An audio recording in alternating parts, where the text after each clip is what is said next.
Carly, for the introduction. So yeah, my name's Wilson Flint and I'm at Edge Hill University. I'm a current MRes student and I'm investigating the impacts of grazing management on botanical species diversity.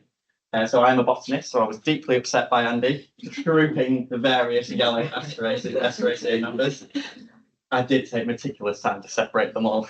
I'd say half of the field surveys were just time based on separating those. So, as you're probably all aware, I've given this talk to a few of the lay groups, but you'll all be aware of the various types of grasslands that we've got in the UK. We've also got acidic, you've got heathlands or lowland heath, upland heath, dry, wet, all of your trophic ones, so anything in your lowlands, on nice, lovely, neutral soils. And then we've obviously got the calcareous ones, which we'll all be familiar with, that kind of form the majority of the Morecambe Bay landscape, really, which is what I want to talk about next. So they're botanically one of the most diverse habitats in the world. And actually, I find really interesting is that on a larger scale, up to 100 meters squared, they are or can be more botanically diverse than tropical rainforests. So on a smaller scale, you'll get a higher species diversity, a higher species richness than you can do in the Amazon. Past 100 meters squared, obviously they're going to get beaten out. But yeah, I think some of these were in Central Europe, so places like Romania, in their limestone grasslands, that can get up to hundreds of species in less meter square, which I think is a really quite amazing. Actually, a little bit less diverse here, but we'll let it go. In the UK, they are rare on a national scale. Calcareous grasslands. Obviously, we've got notable ones in the Lake District. We've got the Yorkshire Dales, and then we've got the majority down south in the chalk grasslands, which do vary actually quite differently to the ones up here. They're also floristically unique on a global scale. So a lot of the calcareous grasslands we get here in the UK don't have a European counterpart. They're kind of isolated in the UK, which I think gives us for any other reason, it gives us a reason to kind of try and conserve them and try and manage them in a way that kind of respects that uniqueness. They are a high conservation value in the UK, and they are an Annex 1 habitat as well.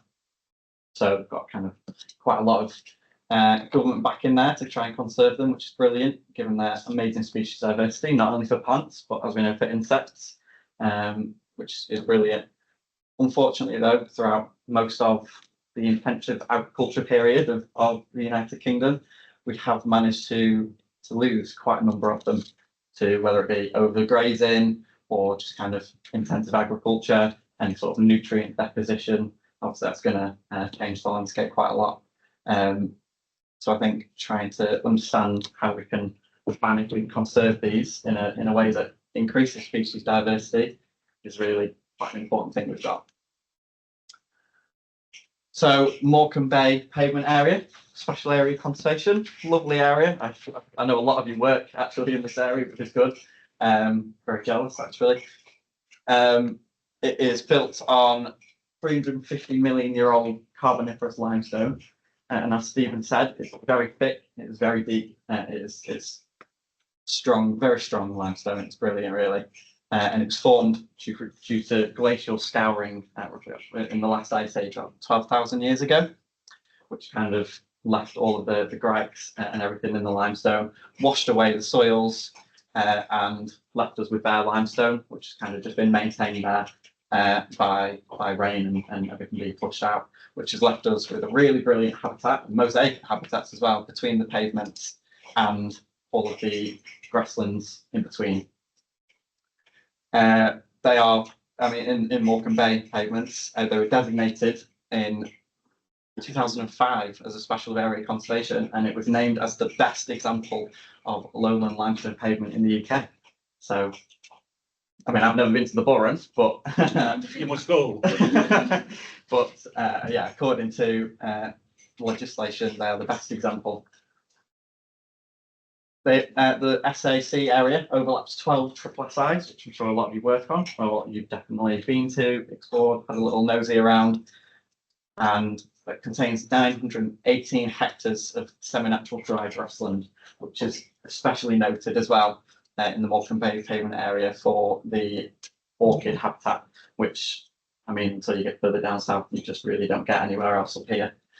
So that's kind of including all of your early purple orchids and your green winged orchids as well, which with a very strong population of in the Morecambe Bay pavements. So my methodology, what I'm trying to do is to understand exactly what grazing happens on the Morecambe Bay pavements, whether it's cows, sheep, and how intense that is. So kind of herd numbers, whether it's going to be you've got a massive flock of sheep on one side of your land and you've got maybe just a couple of cattle on the next. And what I'm trying to do with that is to understand how much grazing is going on over what kind of area and exactly what impacts that's having on the botanical diversity. So there'll be some areas that are grazed quite nicely. You've maybe got a farmer that's been there 50 years and he's really got into his routine and he's created a nice grassland that's really got some amazing habitat. Or you'll get some that flooded with sheep and it's nibbled down to nothing really. On the other end of the spectrum, you get some areas that are completely ungrazed and are left to go a little bit unruly. So 4 sites so far, all in the Morecambe Bay pavement area. So I visited Hutton Roof, Parton Knott, Scout Scar and Whitbarrow. So quite close geographically. I'm sure you'll all be familiar with them. And I've got 3 treatments that I'm investigating. So limestone grassland that's in good condition with a forb cover of 30% or more. So that's any of your flowering species, excluding the grasses, sedges. That's described as what is a favourable condition. And you've got limestone grasslands that have been ungrazed for 5 years or more. So they've been, I mean, some of them have been encroached by bracken, scrub, or you've got thick Sesleria thatch cover. So that's fully moor grass for any of you that aren't familiar. So quite common grass in the Morecambe pavement area, and that left ungrazed will just kind of build up on itself year on year, and you'll end up with a nice chunky layer of dead material underneath. And then to kind of investigate what the management does, I've got sites as well that have had grazing reintroduced within a known time frame, which is where Whitbarrow comes in. I'm not sure past my lifetime, but on the south side of Whitbarrow there's a nice spruce plantation, I believe, which has been cleared, and the grassland has kind of come back in. So I've been investigating exactly how quickly the species return, if they return at all, mechanically. This is unfortunately going to be a talk that might leave you a bit unsatisfied. I'm only halfway through my research, so I've not done any data or not done much data analysis yet. But I think just visually from me visiting, I'll definitely be able to give you a good overview. So the main thing I want to do as well is to gather baseline data on these favourable condition grasslands. I think that's really important, so you know exactly what you're striving for with management styles on your land. How that impacts floral composition. So like I said, if you get really dense grazing, particularly with sheep, you can end up with a lot of the more ecologically sensitive species just disappearing within a year, maybe 2, very quickly. So I want to inform exactly how that grazing is going to impact that.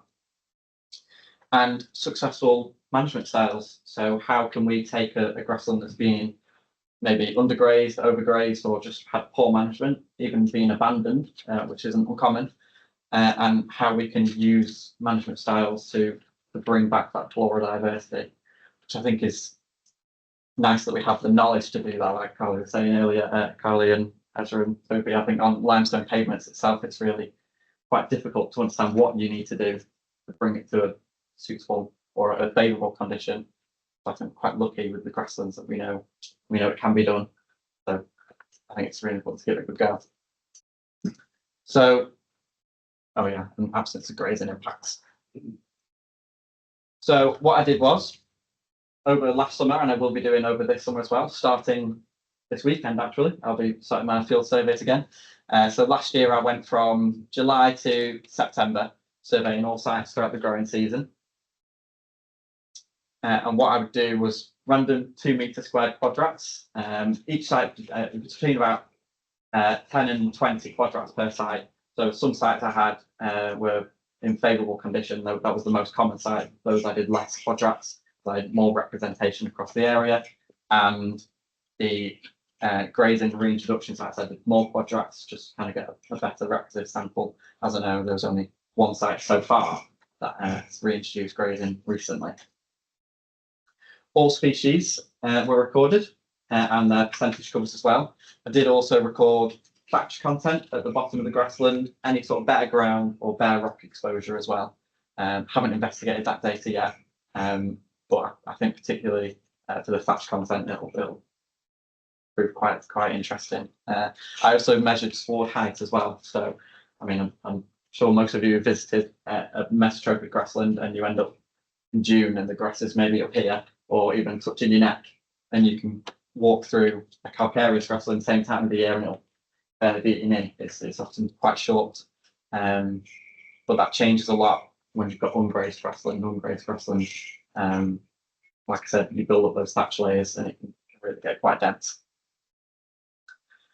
So the first thing I noticed, this was easily whipped up, was species richness. So I don't know if you all remember last year we had a terribly dry spring, and I remember walking through in April and May, and it was just kind of the ground underneath and was crunching, which was horrible, really.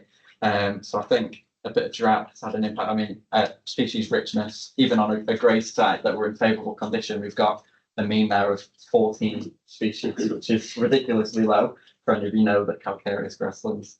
And I mean, even the max species richness I had, I think on a grey site was 20. So that's even then that's not particularly high. I suppose it was towards the end of summer, so we'll see what spring this year gives us. But yeah, so what I noticed first is obviously ungrazed grasslands have got a lower mean species richness across all sites, and I will be investigating that, but that's almost definitely due to the high thatch content that I noticed. So it completely shades out the soil level. I think the deepest thatch I measured was about 40 centimetres. So 40 centimetres of pure dead grass that light can't filter through has just kind of obliterated any sort of chance of any seedling coming through. Reintroduced grazing I thought was quite interesting.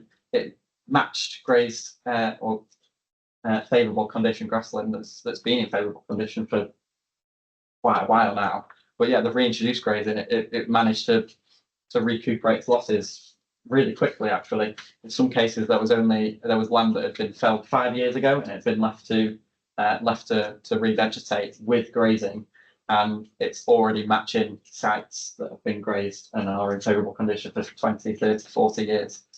So I think that's a really important statistic we've got there to know that it's possible to take quite a species poor site and turn it around in a really short time frame.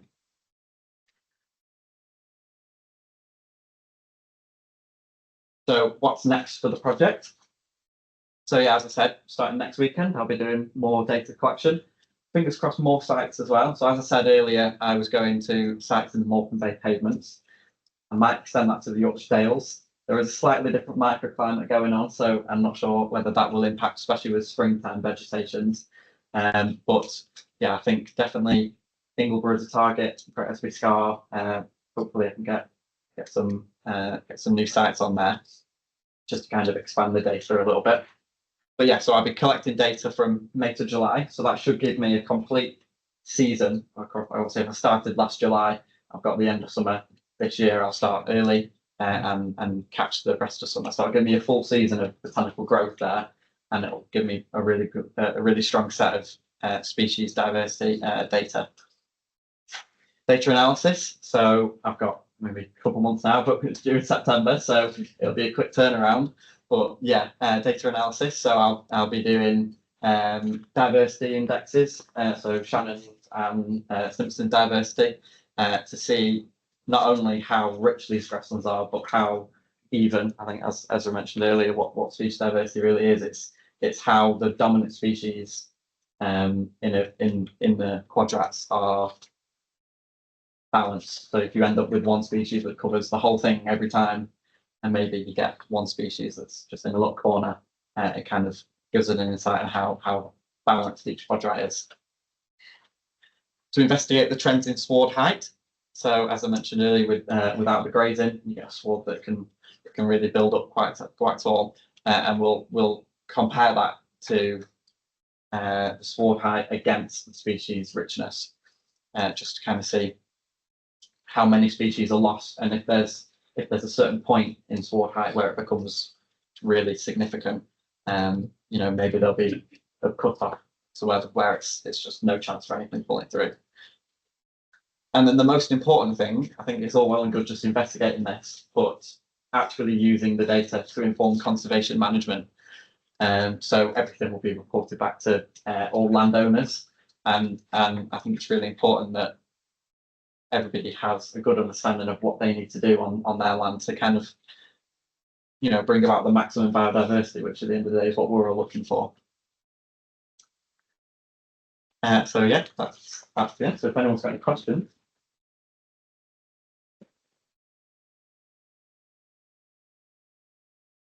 Very much. No worries. Yes, Sheep or cows? What are the best ways to graze? The current trend is definitely leading towards cattle at the minute. Sheep will nibble straight down to the ground, and you can get sward heights that are a couple, not even a centimetre tall really. Cattle will tend to pull up, and what that does is encourages further growth. So cattle grazing tends to be a little bit less intensive, which means they're not nibbling as far down, and they're not pulling out any wildflower seeds, or seedlings rather. So sheep grazing tends to be a lot more rigorous. If you can kind of instantly tell when you get somewhere if it's been sheep grazed. It'll just be a completely flat, monotonous kind of grassland. If you get to a cattle grazed one, you'll notice quite quickly that there's a lot of areas that are untouched. There's a lot of areas that they don't kind of go near, and you get nice pockets of thicker grassland. But yeah, I think the current trend really with farmers is leaning towards cattle. Sheep have kind of been phased out now. But some of the favourable condition sites that I have sheep grazed and have been traditionally sheep grazed for their entire lifespan. But it's not impossible to get really species rich sites that are sheep grazed. I just think it requires more management. So a longer rest period between grazing. Yeah. I think it's something we need more evidence on, really. Yeah. Both in the grasslands around the pavements and the pavements, sort of how important is the grazing animal versus timing of the grazing versus the duration of the grazing. But grazing trials are impossible. Yeah. Adding the density as well. If you've got a couple of sheep on there, it's not so bad. If you've got a flock of 1,000, then you let them on a couple hectare site, you're going to end up with well, and breed of sheep as well. Yeah, that too. Yeah. Stephen, you had a question? Yes, one reads a great deal these days about whatever you want to call it, wilding or rewilding. Yeah. And I'm wondering to what extent some of the grasslands that are, let's say, in a poor condition at the moment, can be restored by management methods. For example, one of the things I've done quite a lot with work parties in the Cumbria Wildlife Trust is plug planting in meadows. Yeah. And I asked the young lady in charge at the time, sure her name will come to mind, but Krista, I can't just remember her surname. But anyway, I said to her, what do you think the time scale is on coming back and looking at this meadow, and you think, wow, we really have been successful? And she said, probably about 25 years, or ideally twice that. But it shows you doing you're taking faith into the future. And what I wonder about some of these grasslands that or whatever, were species rich, can be restored. I don't know Calcareous specifically, but I did my dissertation project on my undergraduate was on a restoration project of a lowland hay meadow, so a mesotrophic one. And I've been volunteering on that site for about 6 years now. But they've had a hay meadow restoration scheme for 10 years. And that was, I kind of compared that to a favourable condition MG5 grassland. And in 10 years, they had managed to turn a completely scrub encroached area of land built on a former landfill. In 10 years, they managed to get it to 90% similarity to a lowland hay meadow. Oh, that's encouraging. It's I think depending on your management style, it's really quite easy. I mean, there's a lot of new ways you can do it. So plug planting, I think, is really valuable for a lot of the harder to sow species. But I think, in my opinion, the best way you can go about it is green hay. Oh, yes. So yeah, so if you go to a site that you want to recreate, and you'll mow it late summer to kind of encapsulate all those seeds that have kind of dropped. Take that hay same day and go and spread it on an area that you want to kind of increase diversity. And I think I remember reading the paper. I think in just 2 or 3 years you can get maybe 80% of those species back. But some of the more obligor sensitive ones can take a while, which I think is where plug planting comes in. But I think it's definitely doable to turn something that's ungrazed into, I mean, at least from double the species richness within 10 years. I think to have it in a really, really favourable condition, I think maybe 20 years isn't a bad estimate, but it's definitely doable most of the way in quite a short time. To what extent might the seed bank be important if you do some kind of surface of disturbance? I think a lot of the species have got quite a short-lived seed bank, so especially for sites that have been ungrazed for quite a while, you end up and you get a lot of build up on that soil as well. So a lot of seeds end up being really deep and they just can't come back through.